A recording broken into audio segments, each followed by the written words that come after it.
Miss Chris, and this is Miss Chris's Farm Feast, and today I'm making tomato soup.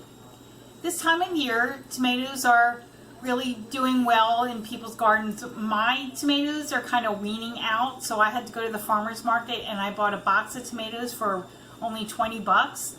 And most of the tomatoes I used for stewed tomatoes, which is in my last video. But today I'm using the rest of the tomatoes to make soup. Tomato soup is great. You can freeze it, but if you add cream to it, like a lot of people like cream with tomato soup, if you use cream and you freeze it, it's going to curdle, so it's not going to defrost well.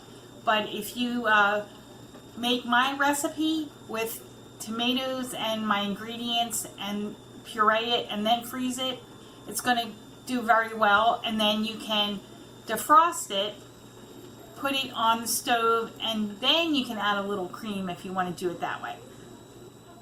But I want to go over the ingredients. It's very, very simple.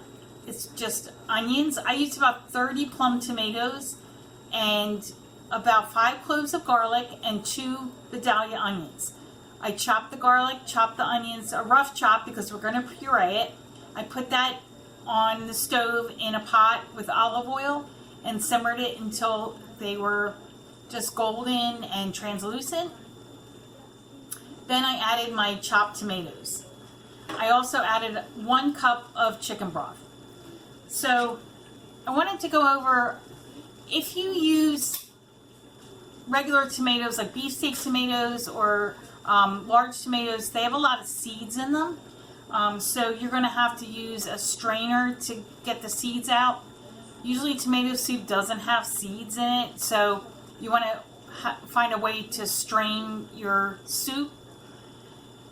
It's very difficult. If you don't have an apple saucer, that's a pot. It's a metal pot that has a blade in it and a crank, and when you turn it, the apples turn into sauce, or the tomatoes will turn into a nice puree, and you can grind this. The seeds will stay in the pot and the flesh will come through the strainer.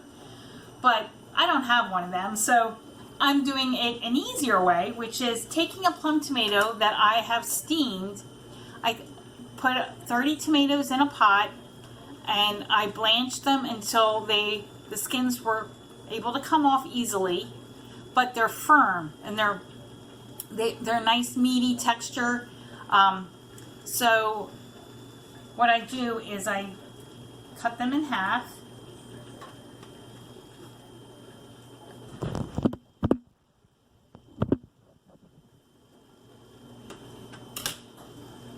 And you'll see the seeds.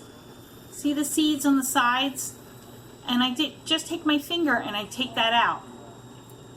And I'll do that over the sink. And then I'll give it a rinse. And all the seeds come out.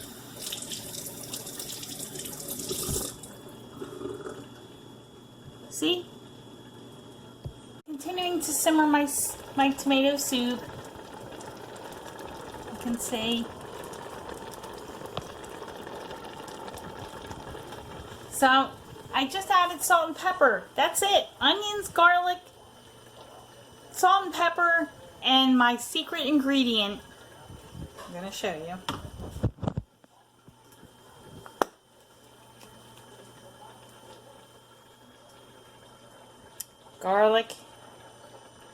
Garlic ranch. That's my secret ingredient. I'm going to add it to the soup.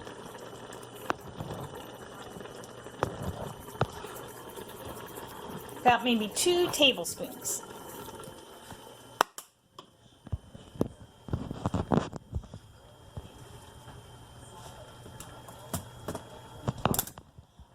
Now I'm going to puree the tomato soup. So here's my immersion blender.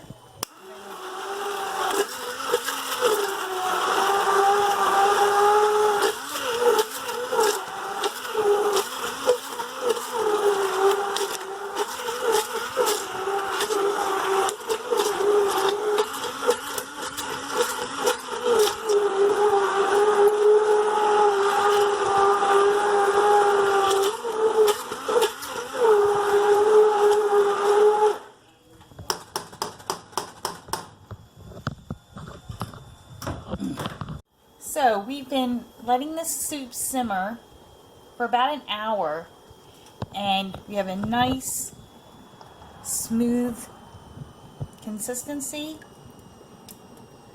You can leave it a little chunky if you want. You don't have to. You can make it smoother by pureeing it longer. And I'm just letting it simmer and develop all the flavors of the onion and the garlic and the tomatoes and the olive oil and the ranch garlic seasoning and salt and pepper. I'm going to taste it.